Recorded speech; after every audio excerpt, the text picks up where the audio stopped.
Probably the biggest thing we've done is to put in place a process that helps align all of the agencies in terms of the direction that the direction they're taking in terms of how they build product. So what we've done is publish well in advance of requests for new funding, the criteria that we're going to use to evaluate those funding, and then got the agencies and other directors involved in terms of weighting those criteria so that when it comes time for budget negotiations, my office has published a prioritized list of all of the projects that require any kind of funding in the state, and they're prioritized against a set of criteria that the entire organization has agreed to and been involved in.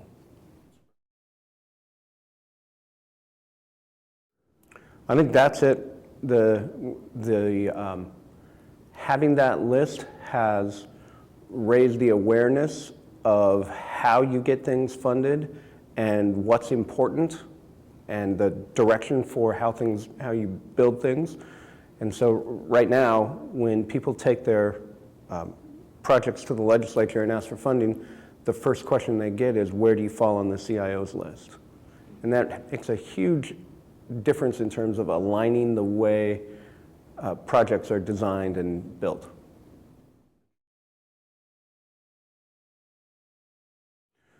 The next year is focused on, we're in the process of doing we call it an alignment. So we're bringing 3 different parts of central IT together.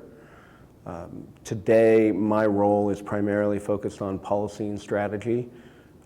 Tomorrow and next year, actually starting July 1, we'll have both policy and strategy and operations of central IT. So my year is going to be pretty much focused on building that new team and creating a cohesive culture around it.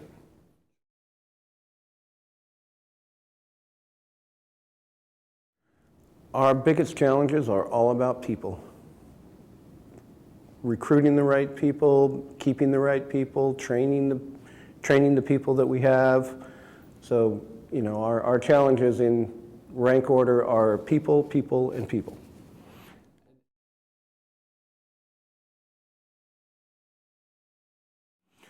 We are trying to do a range of different things. We're running some experiments in governance. We're actually starting a team that is using a fairly avant-garde mechanism for doing self-governance called holacracy, where there's no hierarchy. Basically, people define their own roles, and everybody's the CIO for the things that they own. So we're doing that partly because we think it's an effective and useful way to operate the team, but it's part of a much larger strategy to attract and retain a different kind of talent.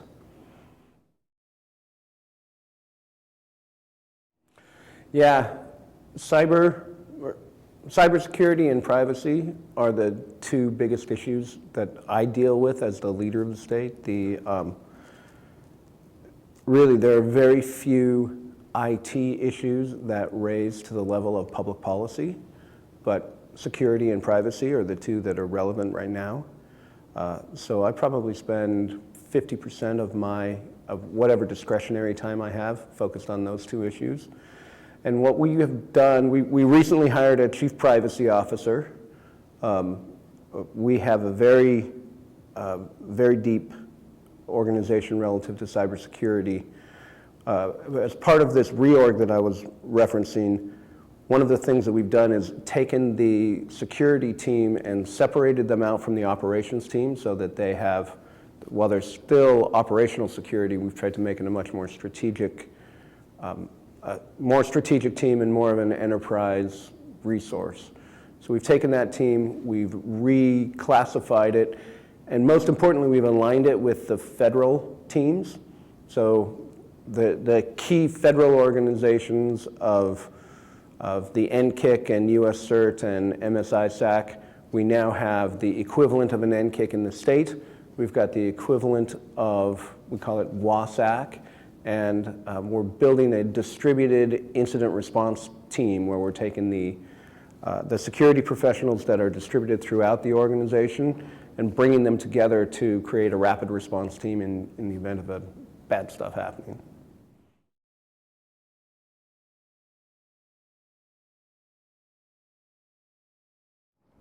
You know, I think MS-ISAC is really the key to that. Information sharing is where all that starts, particularly in the world of cybersecurity, but I think at least in terms of the federal interaction that we have, MS-ISAC is a great example of ways that we can collaborate all over the place. So, you know, as I say, information sharing is the key to that. So organizations whose whole role is to disseminate information to the state would be a great place to start.